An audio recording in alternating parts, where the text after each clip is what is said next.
कौन जगह ला मारिच बिच्छी, रात के अंगरी बता देना वो कौन जगह ला मारिच बिच्छी, कौन जगह ला मारिच बिच्छी, रात के अंगरी बता देना वो।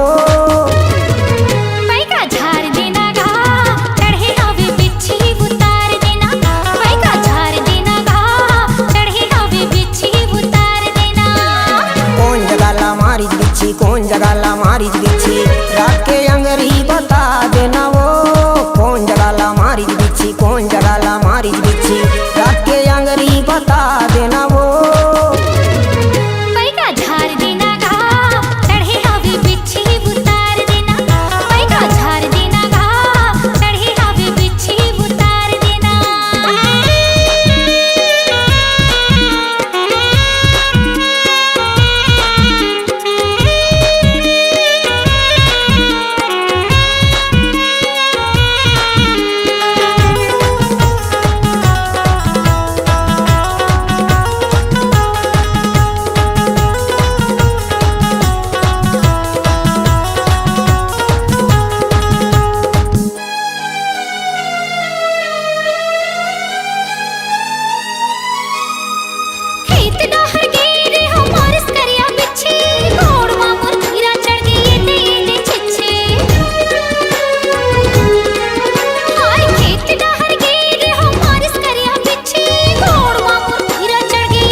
बिछावत है बैगा का करबे वो बिच्छी के झार है ना ऐसने होते, इसे कराऊं भारी जहर है चढ़ते ना तो ऐसने होते हो। ई रहन गोड़ ललमा और मोला फूकन बैगा झार देना गा चढ़े हवे बिच्छी उतार देना, बैगा झार देना गा चढ़े हवे बिच्छी उतार देना।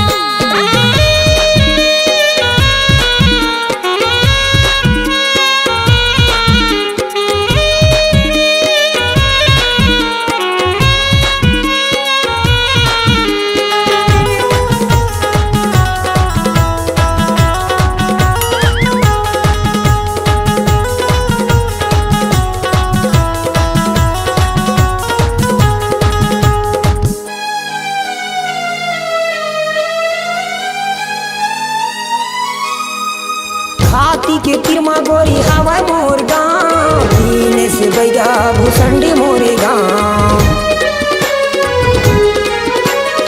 हाथी के तिरमा गोरी हवा मोर गाँव, दीने से बैगा भूसंडी मोरे गाँव, दीने से बैगा भूसंडी मोरे गाँव। झाड़ दे हूँ टूरी उतार दे हूँ वो, झाड़ दे हूँ टूरी उतार दे हूँ वो। से बैगा तोर जय हो तोर पाँव पर ले खुशी रा नोनी कहीं नहीं हुआ वो का है सबके फूके आहरा जहरा और लोधी फूके गहरा के है वो लोधी है फूकते ना तो बने गहरिया फूकते और कोनो बताबे कहूँ भूत पर धली ना तो भूसंडी रेंगे रेंगे दिनेश घर आवे वो। झाड़ देना गा चढ़े हवे बिच्छी उतार देना, बैगा झाड़ देना गा चढ़े हवे बिच्छी उतार देना।